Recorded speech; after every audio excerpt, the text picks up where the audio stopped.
이 리더십에 있어서 중요한 것이요. 첫째는 자기 성장에 대한 그런 건데요. 그래서 실제적인 능력과 기술이 얼마나 또 준비되고 발휘되어야 되는가라고 하는 것입니다. 보통 그렇게 능력을 갖추었어도 이렇게 발휘하지 못하는 그런 경우가 있습니다. 그래서 목회자의 태도가 중요합니다.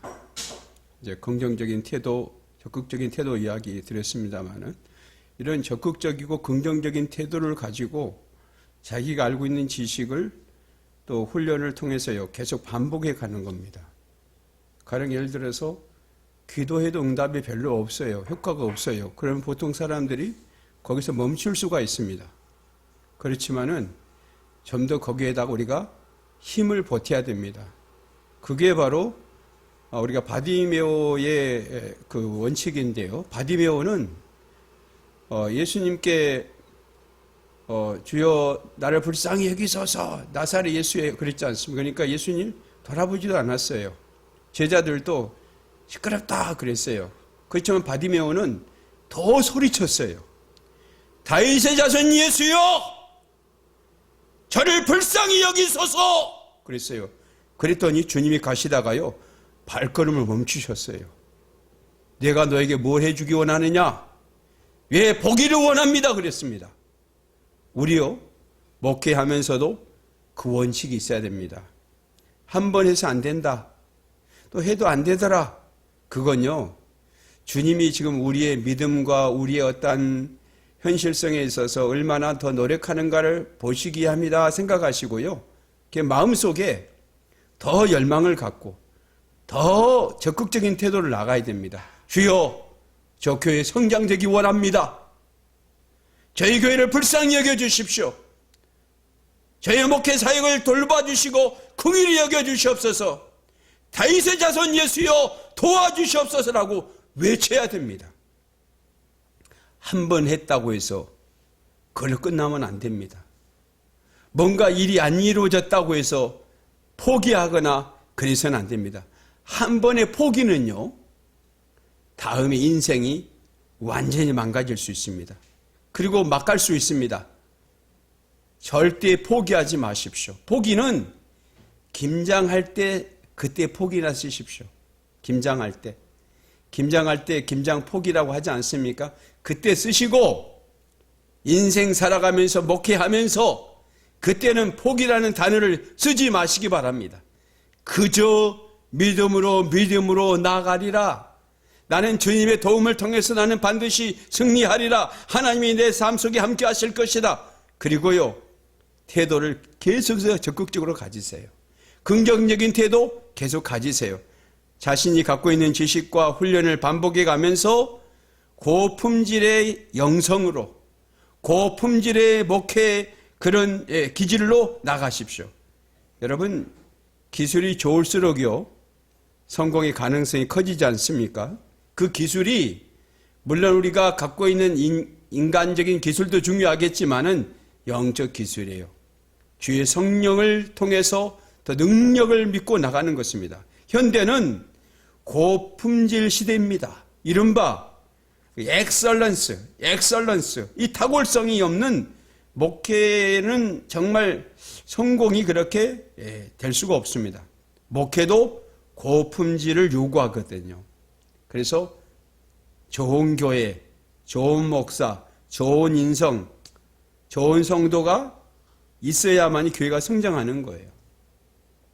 더 좋은 영성으로, 더 좋은 믿음으로, 더 좋은 인격으로, 더 좋은 그런 성품을 가꾸면서 나가는 거예요. 그게 목사님만이 아니라 성도님도 그게 마찬가지예요. 성도님들도 그런 성품을 가지고 믿음을 가지고 나가야 돼요. 그 교회가 그럴 때 성장하는 것입니다. 그리고 다른 사람들이 와서 적응을 잘해요. 성도님들이 그렇게 정말 하나님 앞에서 의롭고 정결하게 겸손하고 좋은 성품을 가지고 나가잖아요. 그러면 성도님들이 적응을 잘합니다. 아, 이 교회 정말 좋은 교회구나. 이 교회 정말 내가 머물러야 될 교회구나. 이렇게 생각합니다. 목회는 일종의 거룩한 기술입니다. 그래서 기술만 가지고는 목회가 불가능하니까 그 좋은 기술을 가지되 거기다가 정말 영적인 기술, 영성을 더 가미시키고 더 하나님 앞에 믿음으로 나아가고 더 좋은 인성과 성품을 가지고 나아가라. 그러면은 훨씬 더 크게 성장할 수 있는 것은요, 당연한 사실입니다. 그리고 우리 지도자들에게 드린 말씀인데요. 우리 지도자들에게 필요한 요소가 있습니다. 그건 힘이요, 힘. 힘은 파워입니다. 근데 이 파워가 인간적인 파워로 가면 안 됩니다. 정치인들은 그 파워를 키우기 위해서 뭐든지 다 동원시킵니다만 우리 목회자들은 파워라고 했을 때 영적 파워여야 됩니다. 하나님의 성령의 희감기는 그런 영적 파워입니다. 그 다음에 권위가 필요합니다. 목회자가요, 이 어서리티, 이 권위를 가지지 않고 권위가 상실되잖아요. 그러면 목회하기 참 힘듭니다. 그래서 목사님들은요, 항상요, 품위를 잃어버리면 안 됩니다. 품위.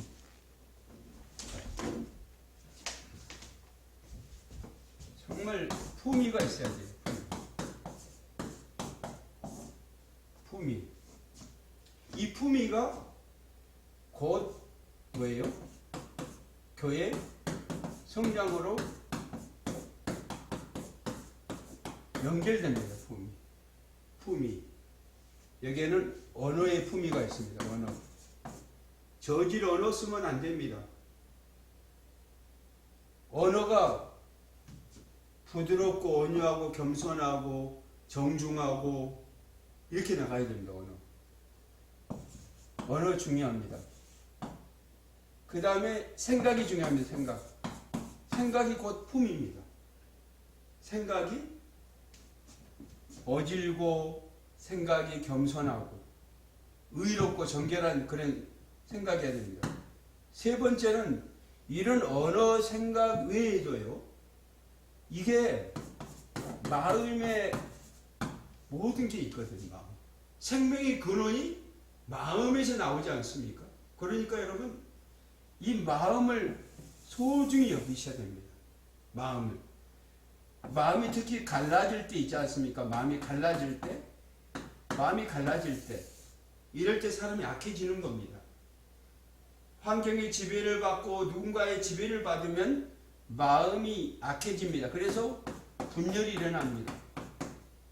이렇게 되면요, 목회자에게 이상현상이 있어요. 그것은 뭐냐면은 목사님들의 정신 상태가 이게 흐트러지는 겁니다.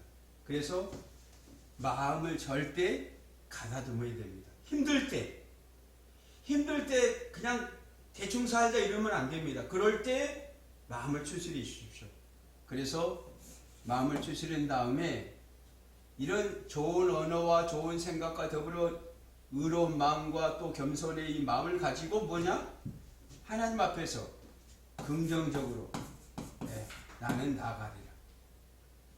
그래서 이게요, 하나의 품위를요, 사람의 몸으로 보면요, 흐트러지지 않은 상태인 거예요.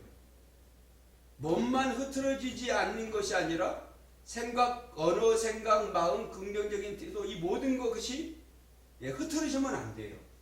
흐트러지면 품위를 잃어버리는 거예요. 내 언어가 함부로 나간다든지 생각이 부정적으로 나간다든지 이 마음이 하나님 앞에서 의롭지 못한 생각을 그 마음을 갖는다든지 이런 태도 이것 다 잘못되면요 품위를 잃어버리는 거예요. 그건 마치 사람으로 보면요 몸의 균형이 그냥 잃어버린 것 같다. 그래서 바른 그런 태도를 가지도록 해야 된다는 것입니다. 그 다음에 이 지도자에게 함께하는 요소 중에요 자리가 있습니다. 포지션이죠. 포지션. 그 내 자리가 어디가 중요하느냐. 그래서 평신도에게요 이 자리 배치를 잘 해줘야 됩니다. 자리 배치.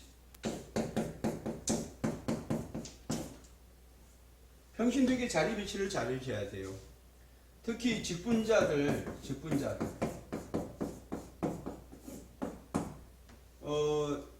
보통 교회가요, 직분자를 세우면요, 우리 교회 장로님이 몇 분, 안수집사님이 몇 분, 권사님이 몇 분, 일반 서리집사님 몇 분, 뭐 이렇게 하면서 직분자 자랑할 수가 있어요. 근데 이 자랑이 이거 아닙니다. 이 배치해야 됩니다. 직분자들. 각 은사별로 배치를 해서 일하게 해야 됩니다. 일하게 만들어야 돼요. 일하게 만들어야 교회가 활발하게 돌아갑니다. 화장실 청소도 좋습니다. 주차 관리도 좋습니다. 아니면은 뭐 입구에서 어서 오십시오 하고 인사하는 것도 좋습니다. 어떤 거라도 자리 배치하십시오. 그리고 힘들면은 쉬게 하십시오. 그리고 이분들한테요, 식사 같은 것은 좀 맛있게 대접하십시오. 그래서 자꾸만 일하게 하는 거.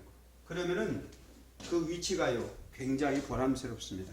그 다음에 지도자는요, 이 카리스마가 있어야 됩니다. 카리스마는 은사라 그러지 않습니까?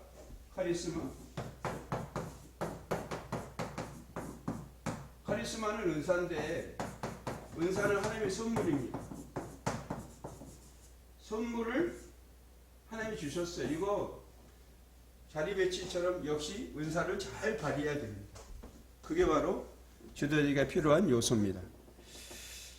힘이라고 하는 것은 가장 원초적인 요소입니다. 이 공동체에서 힘으로 다스려져 가거든요.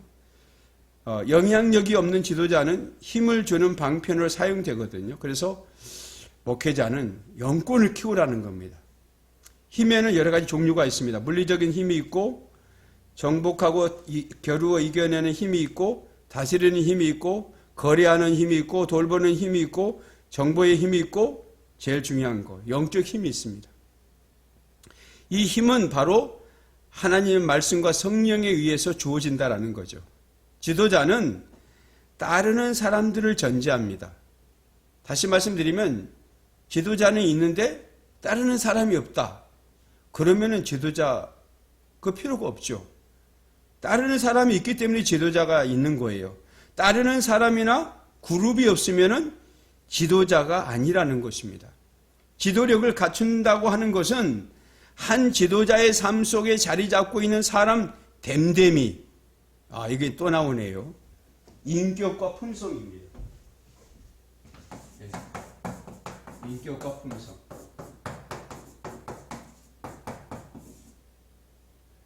인격과 품성은 어디나 따라다닙니다. 회사의 회장, 아니면 사장, 뭐 중견 미들 그룹, 아니면 탑 매니저, 이건 뭐 어디나 인격과 품성이 따라다닙니다. 우리 목회자에게도 꼭 따라다녀요. 이것이 인격과 품성이 제대로 되면은 교회가 자연스럽게 내추럴하게 성장이 됩니다. 조금씩 많이는 아니더라도 성장이 됩니다. 근데 품격과 이 인격이 떨어지면은 교회가 자꾸만 쇠퇴합니다. 내려옵니다. 이렇게 내려와요. 나중에 밑바닥입니다. 가만 보니까, 분석해 보니까 왜 그랬을까? 목회자의 인격과 품성이 떨어졌기 때문이다. 여기서 옵니다. 여기 비례하거든요. 그러니까 우리는 언제나 인격과 품성을 가꿔야 됩니다. 그래서 영성일기를 써야 됩니다. 영성일기. 늘 일기를 쓰면서 자기를 돌아보고 또 돌아봐야 됩니다. 오늘 내가 뭔 실수를 했지? 내가 뭐가 잘못했지? 돌아봐야 됩니다. 이걸 자꾸만 가꾸면서 키워나가야 되는 거죠. 그래서 언제나 자신을 부드럽고 온유한 목회자로 키워나가는 작업이 중요하다라고 말씀드립니다. 자, 그 다음에요. 이 인격과 품성 그리고 자질이 있어야 이제 일을 제대로 하게 되는데, 지도력은요, 기술이나 힘의 문제만이 아닙니다. 지도력을 인기와 혼동돼서는 안 됩니다. 보통 인기를 막 끌면 그 사람이 지도력이 있다고 그러는데 그렇지 않습니다. 리더는 기술자도 아닙니다. 한 단체의 목표를 설정하고 분명히 하고 그 무리가 가진 모든 자원과 에너지를 동원해서 함께 목표를 달성하도록 이끄는 영향력을 가진 사람이거든요. 그래서 나오는 말이 있습니다. 리더는 태어나는 것이냐 아니면 만들어져 가는 것이냐라고 하는 건데요. 지도자에 대한 한 가지 속설이 있습니다. 그 밑에는요. 지도자는 그렇게 태어난다고 믿고 있습니다. 태어나는 거예요. 한 사람이 어떤 사람인가를 말하는 것에는 세 가지 요소가 있습니다. 첫째는 타고날 때부터 주어진 그 사람의 성향이 있습니다. 그리고 어린 시절부터 형성된 품성이 있습니다. 인격이 있습니다. 여기에는 마음과 생각과 말과 행동이 포함되거든요. 그리고 그 사람이 배우고 익힌 지식이나 또 기술이 여기에 동원됩니다.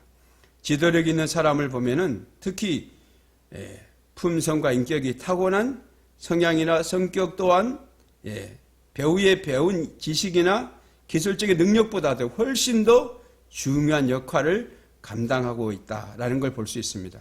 언제나 품성과 인격이다. 이게 바로 우리의 삶을 복되게 하고 이것이 바로 인생을 정말 업그레이드 시켜주는 것입니다.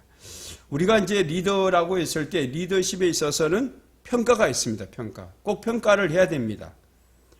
어느 일에서 이제 평가를 하면은요, 나중에 일할 때 더 좋은 점이 있고 효과적인데요. 어떤 한 리더의 그 리더십을 했으면은 그 리더십에 있어서 공정하고 바른 평가가 있어야 되는데 이런 평가가 있어야만이 앞으로의 그 시간에 좋은 이야기를 더 나눌 수가 있어요. 지도자를 평가한다고 하는 것, 또 어떤 일을 놓고 평가한다고 하는 것은 그 기준이 뭘까요? 지도자의 기본 본능에 비춰볼 때 네 가지로 볼 수가 있습니다. 첫째는요, 목적과 결과입니다. 이 목적과 결과가 모든 걸 평가하는 거예요. 목적.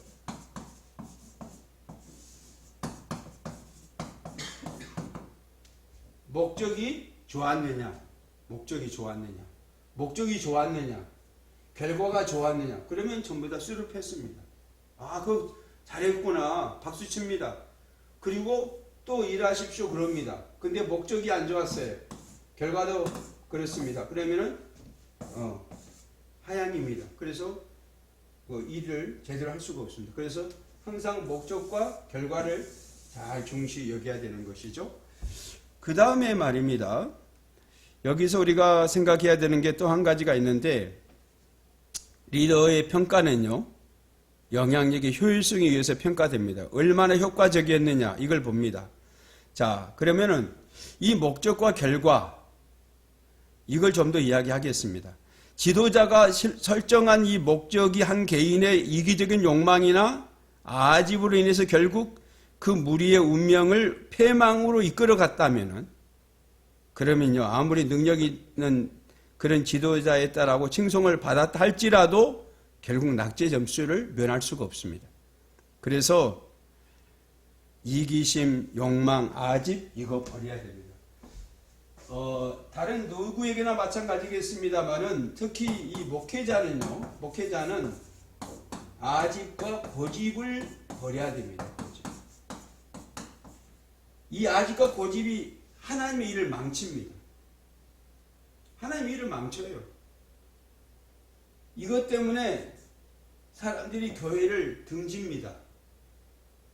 우리하고 똑같더라고.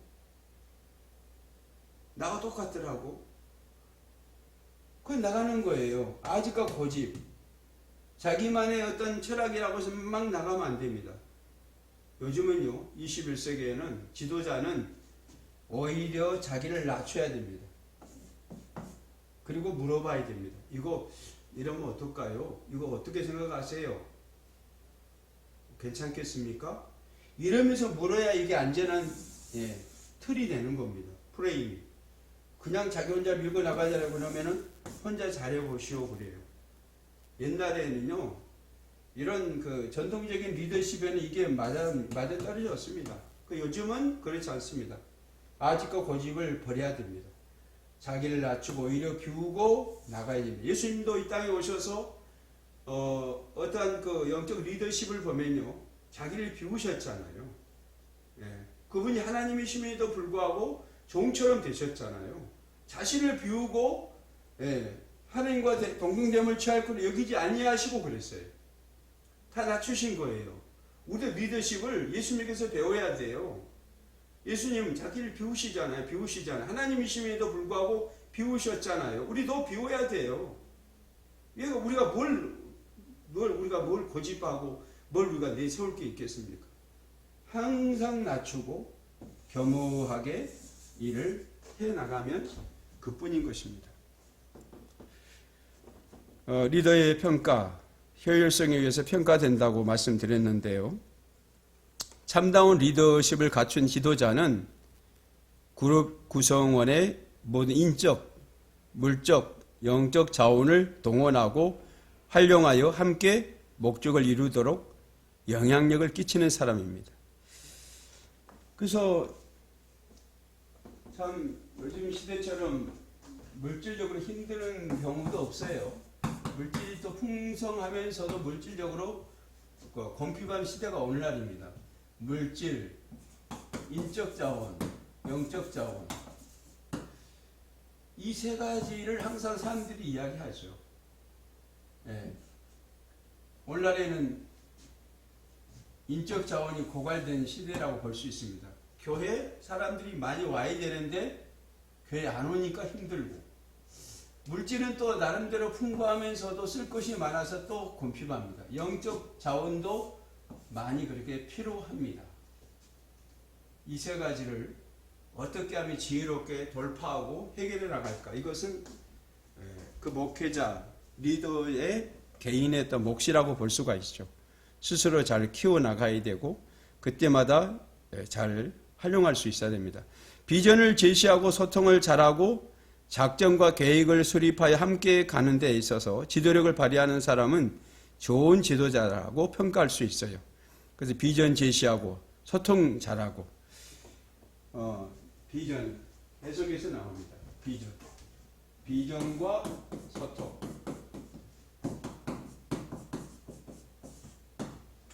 그러면 소통을 어떻게 하면 잘할 수 있을까요? 우리는 소통을 원하거든요. 소통을 원하는데 소통할 수 있는 비결이 뭘까? 첫째는요, 공감해 주면 됩니다. 상대방의 말에 공감해 주면 됩니다. 상담하게 보면요, 아, 네, 예, 이걸 잘해주라고 그래요. 공감. 이것이 이제 공감을 잘해주면 소통이 잘 되는 거예요. 잘 할 수가 있어요. 공감해 주는 거예요. 그리고 항상 잘하면 칭찬하는 겁니다. 칭찬. 그 다음에 격려하는 겁니다. 좀 부족하다, 참 잘못했다고 격려하는 겁니다. 잘못했다고 해서 잘라버리면 안 됩니다. 더 할 수 있도록 길을 열어줘야 됩니다. 아, 이런 점을 좀 더 보완하시면 더 잘하실 수 있을 것 같습니다. 하면서 격려하는 거예요. 사람은 완벽한 경우가 없어요. 다 완벽할 수가 없어요. 다 부족하면서 또 그러면서 같이 맺고 가는 겁니다. 그게 바로 공동체가 살아가는 비결이고 앞으로 일을 더 잘할 수 있는 비결이죠. 그래서 이렇게 비전을 제시하고 소통을 꼭 활용해야 될 것입니다. 리더가 목적을 이루기를 우리가 다 예를 쓰는데요. 이 리더가 목적을 이루기 위해서는 주님을 위해서 또 교회를 위한다면은 좋은 그런 평가를 받을 수 있도록 노력해야 됩니다. 중요한 것은 리더의 도덕성입니다. 도덕성이 무너지면은 다 무너집니다. 공정하고 깨끗하고 도덕적 청결한 리더십을 펼쳐야만이 존경받을 수 있습니다. 또 사랑받을 수 있습니다. 그리고 좋은 열매를 먹을 수가 있습니다. 그래서 우리는 그 리더십을 가지되 목회자의 리더십을 가지라는 겁니다. 목회자의 리더십. 목회자 리더십의 롤 모델은 누굴까요? 역시 예수님입니다. 예수님이 우리 리더의 롤 모델이 되십니다. 예수님처럼 해서야 우리가 일하고 예수님처럼 닮아가야 뭔 일을 이룰 수가 있습니다. 어디선가 뭔가를 해낼 수가 있습니다. 그렇게 교회를 성장시킬 수가 있습니다. 주님께서는 말씀하시기를 나는 선한 목자다 이러시지 않습니까? 선한 목자 되신 주님을 따라가야죠. 선한 목자 되신 예수님은 말씀하시기를 선한 목자는 양을 위하여 목숨을 버리느니라 라고 말씀합니다. 자, 목숨을 버린다라고 하는 것. 이건 자기 생명을 아예 그냥 없애버리는 그런 뜻이 아닙니다. 이건요, 목숨을 잃어버린다 이 말은 희생을 요구합니다. 희생. 그만큼 희생하라는 겁니다. 아가페적인 사랑을 가지고 희생하라는 겁니다. 희생하면은 거기에는 또 다른 열매가 있습니다. 희생을 아끼지 마십시오. 그렇다고 너무 과도하게 희생하지는 마세요. 잘못하면은 다 잃어버릴 수가 있습니다. 그러니까 희생을 이렇게 적절하게 잘 하십시오. 그 다음에 목숨을 잃는다라고 하는 이 의미 속에는 방금 드린 말씀처럼 아가페적인 사랑이 있습니다. 아가페적이어야 된다 이런 뜻입니다. 아가페적이어야 된다. 그러면 양을 위하여 목숨을 버리는 것이 되는 거죠. 그 다음에 예수님 말씀하시기를 내가 주와 선생이 되어 너희 발을 씻었으니 너희도 서로 발을 씻어주는 것이 마땅하니라 말씀하셨는데요. 이건 바로 섬김이죠. 섬김에 대한 그런 리더십. 섬김. 부단히 섬겨야 된다. 섬김은 어떻게 보면은 서빙하는 거죠. 봉사하는 거죠. 섬기는 것. 예수님도 마가복음 10장 45절에서 말씀하시기를 인자가 온 것은 섬김을 받으려 함이 아니라 섬기려 하고 도리어 자기의 목숨을 내어준다라고 말씀하셨어요. 우리도 정말 섬김에 대한 그런 리더십을 잘 펼쳤으면 좋겠습니다. 군림하려고 하지 말고 오직 섬김으로. 그래서 예수님의 리더십은 섬김의 리더십이고요. 또한 더불어 사랑의 리더십입니다. 예수님은 우리도 그 사랑의 리더십을 실천하며 살기를 원하시는데요. 사랑의 실천은 작은 것에서부터 시작돼야 됩니다. 큰 것부터 시작하면은 그만 실족할 수가 있어요. 제가 아는 목사님 중에 한 분이 그런 분이 계셨어요. 어떤 거린이 오니까 자기 집에 교회 오니까 돈이 없어요. 근데 돕고는 싶은데 돈이 없어요. 그러니까 20만 원을 빌려서 거린을 줬어요. 거린한테. 그거 올바른 그런 뭐 사랑의 실천이라고 할 수 있을까요? 물론 사람의 보는 각도에 따라서 뭐 그럴 수도 있습니다만은 결코 그렇지만은 않습니다.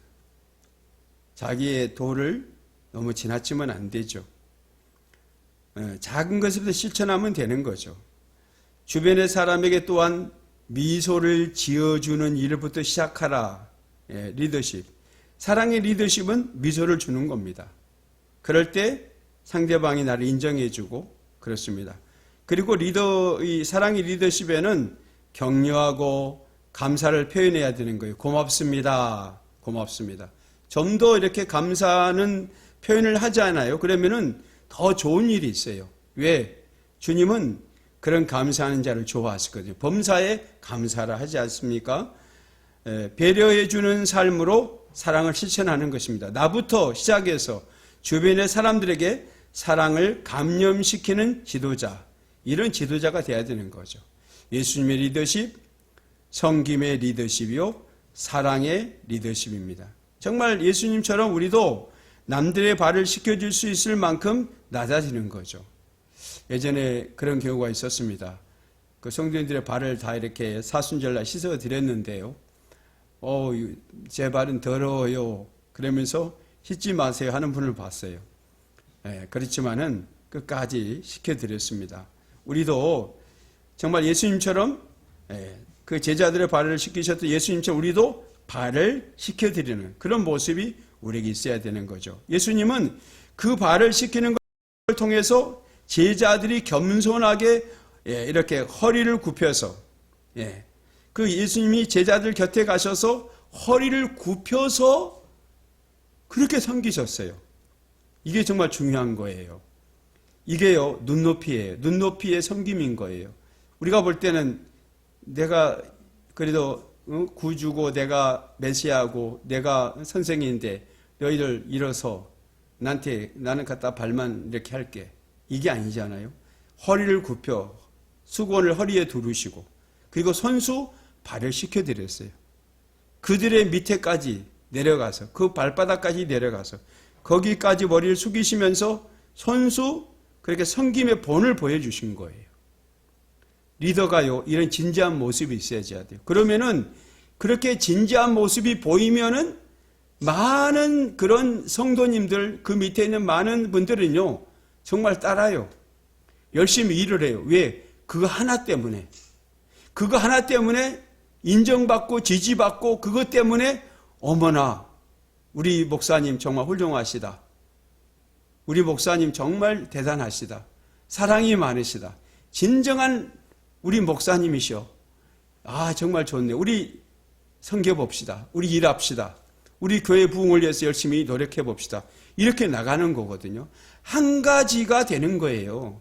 아담 한 사람 때문에 죄악이 이 땅에 왔다면 예수님 한 분 때문에 우리가 다 살았잖아요. 여러분, 교회 성장도 마찬가지인 거예요. 내 하나가 변화되니까 성도들도 변화되고 내가 변화되니까 많은 사람들이 따라오고 거기서 부흥이 막 이루어지는 거예요. 그래서 어느 목사님이 그런 이야기 하시더라고요. 교회 성장 목사가 하기 나름이더라고. 그런 이야기 해요. 이렇게 내가 대단히 한 일도 없는데 근데 내가 그냥 낮은 자리에서 섬기고 그저 그냥 순수하게 그렇게 이야기하고 말하고 섬겨줬는데 그 성도들이 잘 따라줘서 이렇게 부흥이 되더라고. 그런 이야기 하는 거예요. 우리요, 그 이야기를요, 그냥 쉽게 지나치지 말았으면 좋겠어요. 정말 낮은 자리에서 섬기고 겸손히 섬기는 모습. 예수님은 우리가 겸손하기를 원하시죠. 예수님은 우리가 겸손하여 서로의 발을 씻겨줄 정도로 겸손의 삶을 살기를 원하십니다. 우리 정말 낮은 자리에 있습니까? 내가 정말 낮아지려고 애를 쓰고 있습니까? 내가 마음을 그렇게 하나님 앞에서 낮은 자세를 가지고 하나님 앞에 쓰임받기를 위하여 그렇게 노력하고 있습니까? 그런다면 정말 그런 분은요, 훌륭한 분이세요. 그런 분은요, 주님이 보시고요, 하늘에서 찜하세요. 우리요, 정말 겸손해질 필요가 있어요. 그 이유가 있어요. 왜냐하면 우리 인생이요, 오래 그렇게 길지 않다라는 겁니다. 우리 목회 사역이요, 그렇게 오래 길지 않다라는 겁니다. 여러분 생각해 보십시오.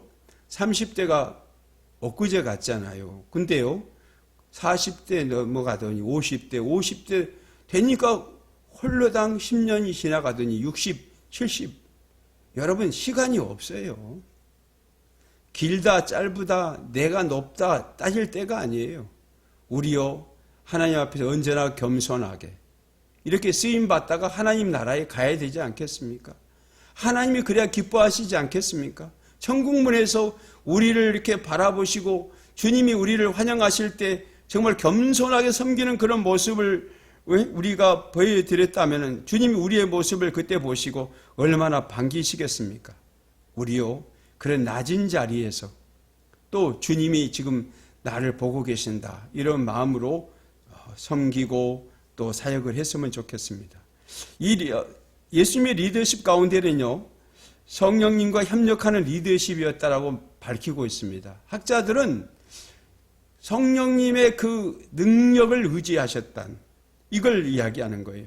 군대도 여러분 보면은 군대 조직이요, 군인 스타일의 리더십이 있고 또 교회가 기업이 되면은 CEO 스타일의 리더십으로 또 눈에 보이는 효과가 있는 게 사실인데요.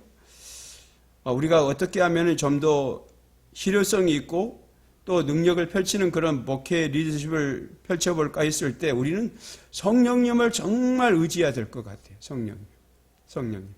성령님이 내 안에서 일하시도록 내 마음을 비워드리고 주님 오셔서 나와 함께 동행해 주시고 이렇게 돼야 되는 겁니다. 교회 목사님들 그 교회 존재 목적과 본질을 망각하고 또 단순히 많은 사람이 모이는 어떤 교회 공동체로 그룹으로 만들려고 한다면은 이건 좀 실수를 범할 수가 있습니다. 하나의 조직으로 보면은 그런 교회 정말 하나님의 교회 공동체로 보지 않고 하나의 조직으로 본다면은 오가니제이션 그 조직으로 본다면 이건 한 기업 진짜 기업이에요, 여러분. 근데 그렇게 보면 안 돼요. 교회 공동체는 거룩한 무리들이 모인 곳이에요. 예수님이 사랑하는 무리들이 모인 곳이에요. 그러면 우리도 그분들에게 사랑을 주고 기쁨을 주고 평강을 심어주고 그 메시지를 통해서 수많은 영혼들을 살찌우게 하고 기쁨을 안겨주고 행복감을 심어줘야만이 진정한 교회 공동체인 거예요. 행복하면은 교회가 행복해지다 보니까 교회가 성장하는 거예요. 목사가 행복하면은 성도가 행복하잖아요. 그러면 행복하면 교회 공동체 행복하니까 더불어 다 성장할 수가 있는 거예요. 행복을 주자라는 겁니다. 예수님 수많은 기적을 행하셨지만요. 자신의 능력을 자랑하시기 위해서 또 자신의 이름을 나타내시기 위해서 사람들에게 기적과 이적을 행하신 적이 없으십니다. 오직 하나님의 나라를 위해서, 하나님의 영광을 위해서 약한 자, 소외당한 자, 눈먼 자, 병든 자, 절뚝발이, 안진병이 다 그들을 살리신 이유는요. 하나님의 나라 그걸 위해서였어요. 하나님의 살아계심과 그분이 행하심을 통해서 하나님의 나라가 확장되도록 하시기 위해서 그러신 겁니다. 거기에는 성령의 놀라운 능력이 있었습니다. 그래서 절박한 순간들이 있잖아요. 제 아이가 고3 때 이제 열이 나서 병원에 갔더니요. 임파선 악성암이라고 6개월뿐이 못 산대요. 부모로서 얼마나 절망감이 있었는지 몰라요. 6개월뿐이 못 산대요. 여러분은 어떻게 그걸 생각이 드세요? 6개월뿐이 못 산다. 그래서 병원에 갔는데 그때가 2002년 6월 달에 월드컵 한 그 시절이었어요. 우리 아이는 그것도 모르고 박수치면서 대한민국 그런 걸 보고요. 정말 가슴 아프더라고요. 한 달이 됐는데 우리는 이제 고칠 수 없으니까 다른 병원으로 가시든지 퇴원하세요 그러더라고요. 그래서 어떻게 해야 되나 하다가 일단 나왔어요. 그리고 삼성의료원에 가서 다시 입원해보자. 근데 거기 예약이 미리 안 되니까 안 된다 그러는 거예요. 그래서 어떻게 하나님 은혜로 서울대학병원에 또 갔어요. 가서 입원을 했어요. 그리고 거기에서 모든 검사를 했어요. 그 당시에 저희 이제 집이 하계동이니까 을지병원이 있는데 을지병원에서 뭐 MRI, CT 촬영, 조직검사 다 했는데 암이라고 그러는 거예요. 서울대학병원에서도 똑같이 검사했더니 역시 암이었어요. 근데 저희는 기도했죠. 하나님, 암이 날아가 버리게 해주세요. 이렇게 기도했어요. 근데 하나님이요, 그 놀라운 기적을 펼치셨어요. 의사 선생님이 이렇게 말씀하시는 거예요. 어머, 암이 쪼그라드네? 암이 쪼그라드네? 그러더니 암이 사라져 버렸습니다. 이렇게 말씀하시는 거예요.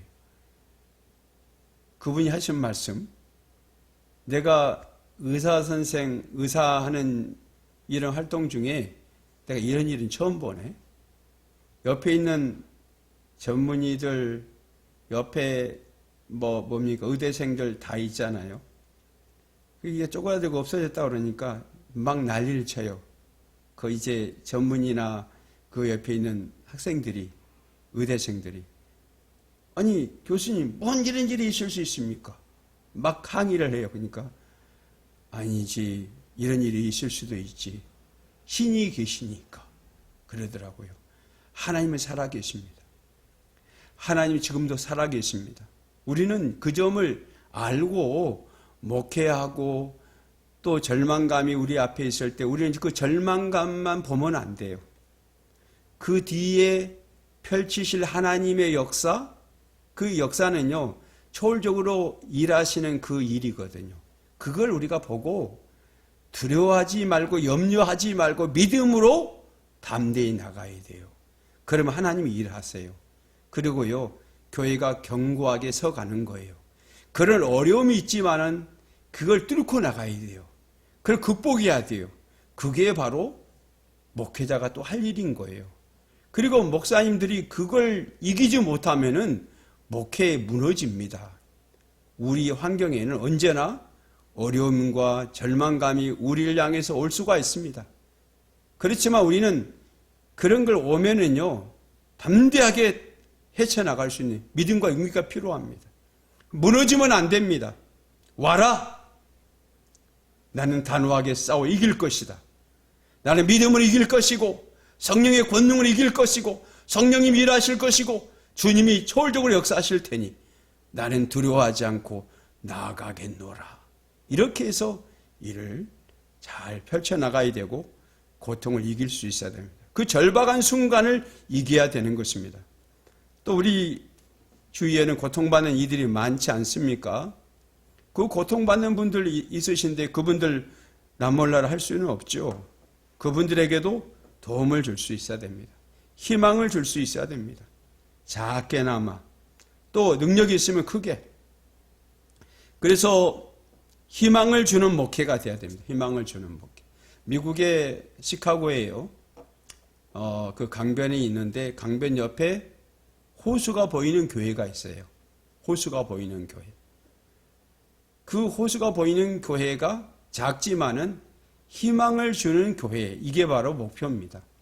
언제나 메시지를 통해서 희망을 주고 작은 커피 한 잔을 통해서도 옆에 이웃들에게 희망을 주고 그러다 보니까 그 교회가 이렇게 하나님의 은혜로 잘 성장하는 걸 볼 수 있었습니다. 우리도 희망을 주는 교회가 되자. 예수님은 능력이 정말 예수님은 이렇게 성령을 통해서 놀라운 능력을 발휘하셨는데요. 우리도 성령님과 함께 더불어 이렇게 호흡하고 협력하고 성령님을 의지하면서 함께 나가는 이런 목회가 돼야 됩니다.